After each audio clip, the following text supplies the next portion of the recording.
Hi అండి, నమస్తే. నేను Uma. Welcome to my channel Uma చెప్పిన మాట. ఈరోజు రెసిపీ వచ్చేసి బెల్లం పరమాన్నం అండి. బెల్లం పరమాన్నం ఈ విధంగా కనుక చేశారంటే చాలా బాగుంటుంది, కమ్మగా, అందరికీ చాలా బాగా నచ్చుతుంది. ఒకసారి ట్రై చేయండి.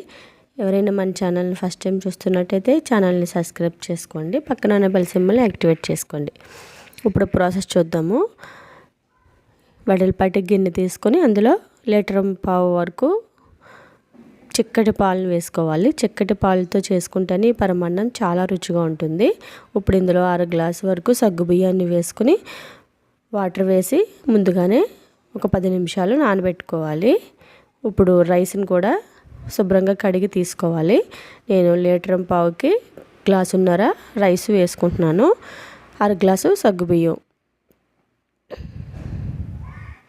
ఈ బియ్యాన్ని 2-3 సార్లు శుభ్రంగా కడిగేసి దీన్ని కూడా పక్కన ఉంచుకోవాలి.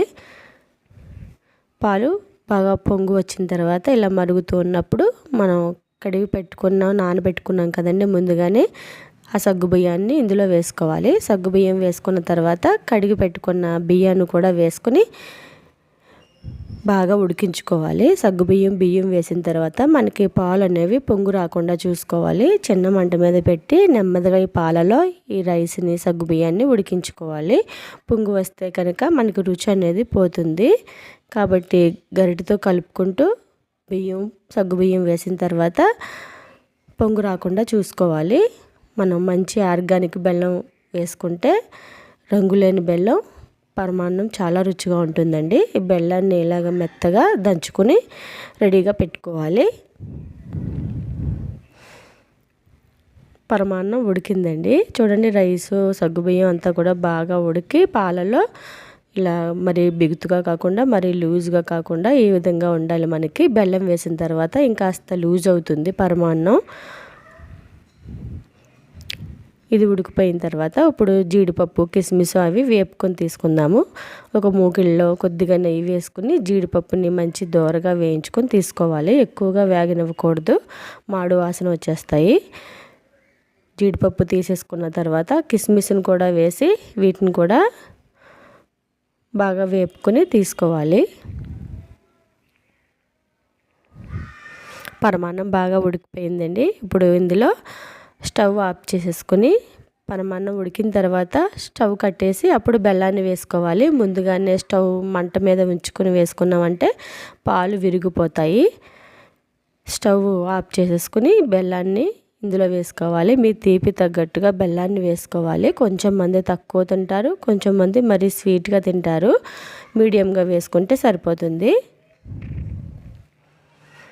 దీంట్లో నాకు 1/2 కేజీ బెల్లం పట్టిందండి కరెక్ట్గాను. ఈ దంచుకున్న బెల్లాన్ని ఈ పరమాన్నంలో వేసి ఇలా బాగా లోపలికి నొక్కి పెట్టారంటే బెల్లం అంతా కూడా ఈ వేడికి కరిగిపోతుంది. మనకు పాలు అనేవి విరిగే ఛాన్స్ ఉండదు. ఈ విధంగా తయారు చేసుకుంటే పరమాన్నం ఇలా నెమ్మదిగా కలుపుకొని తీసుకోవాలి. ఈ బెల్లంతో వండుకుంటే మంచి రంగు వస్తుంది, మంచి రుచి వస్తుంది.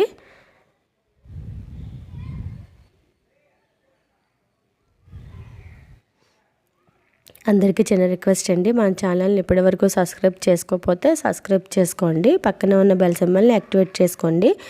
వీడియోని ఫస్ట్ నుంచి లాస్ట్ వరకు కూడా స్కిప్ చేయకుండా చూడండి.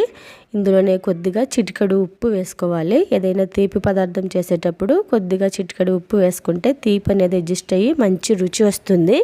సాల్ట్ వేసుకోండి. ఇప్పుడు ఇందులో వేయించుకున్న జీడిపప్పు, కిస్మిస్, ఒక 2 స్పూన్ల వరకు నెయ్యిని వేసుకుని ఇందులోనే యాలకుల పొడి కూడా వేసుకుని